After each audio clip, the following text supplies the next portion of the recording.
మగ్దుం భవన్ పునఃప్రారంభోత్సవ సభాధ్యక్షులు కోనమనేని సాంబశివరావు గారు, సీనియర్ నాయకులు పెద్దలు సురారం సుధాకర్ రెడ్డి గారు, ఆల్ ఇండియా కార్యదర్శి రాజా గారు, పిసిసి ప్రెసిడెంట్ మహేష్ కుమార్ గారు, గౌడ్ గారు, అట్లాగే నారాయణ గారు, అజీజ్ పాషా గారు, చాలామంది మిత్రులందరూ ఉన్నారు, సత్యం గారు, హాజరైనటువంటి మిత్రులారా, ముందుగా మగ్దుం భవన్ని పునఃప్రారంభం చేసుకుంటున్నటువంటి పార్టీకి, ఈ సంస్థకి నేను పూర్తిగా హృదయపూర్వక అభినందనలు తెలియజేస్తాను. వాస్తవానికి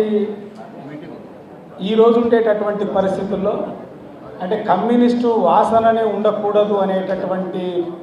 పరిస్థితులు వస్తున్నటువంటి నేపథ్యంలో ఇట్లాంటి కేంద్రం అనేటటువంటిది చాలా ప్రధానమైనటువంటి అంశంగా మన ముందుకు వస్తుంది. అంటే ఆర్ఎస్ఎస్ భావజాలానికి ముస్లింలు, క్రైస్తవులు, ఆ తర్వాత నెక్స్ట్ కమ్యూనిస్టులే టార్గెట్ అనేటువంటి ఏదైతే భావజాలం ఉన్నటువంటి నేపథ్యంలో అది కూడా ఈరోజు ప్రత్యక్ష ఆచరణ ద్వారా పూర్తిగా నిర్మూలించేటటువంటి ఒక ప్రక్రియను చేపడుతున్నటువంటి కేంద్ర ప్రభుత్వం ఉన్నటువంటి పరిస్థితుల్లో తిరిగి మనం మగ్దుం భవన్ సిపిఐ కార్యాలయాన్ని తిరిగి సౌకర్యవంతంగా సమావేశాలకి అనుకూలమైనటువంటి స్థితిని కల్పించేటువంటి ఈ పరిస్థితికి మరొకసారి నేను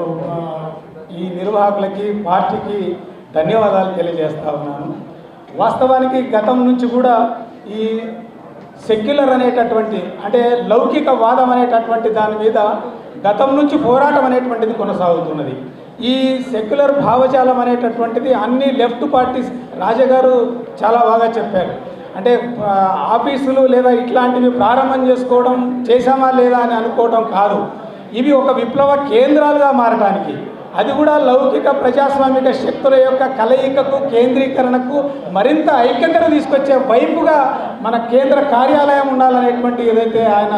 మన ముందు చెప్పారో దాన్ని తుదికంట కొనసాగించడానికి కూడా మనమంతరం ప్రయత్నం చేయాలని, అంటే రాబో రోజుల్లో వస్తున్నటువంటి ఈ విపరీత పరిణామాలు అంటే ఫాసిస్టు దృక్పథంతో కొనసాగుతున్నటువంటి ప్రభుత్వాలు ఏదైతే ఉన్నాయో ఆ ప్రభుత్వాల్ని తిప్పి కొట్టాలి అని అనుకున్నప్పుడు తప్పకుండా అన్ని వామపక్ష పార్టీల, ఎందుకంటే అందరూ కూడా మాట్లాడుతున్నటువంటి స్థితి కొంత బలహీనంగా ఉండేటువంటి స్థితి అనేది ఒకటి ఉన్నది. ఈ బలహీనం అనేటటువంటిది ప్రభుత్వం యొక్క ఫ్యాసిస్టు పోకడల ద్వారా బలవంతం కావడానికి లేదా సైద్ధాంతికంగా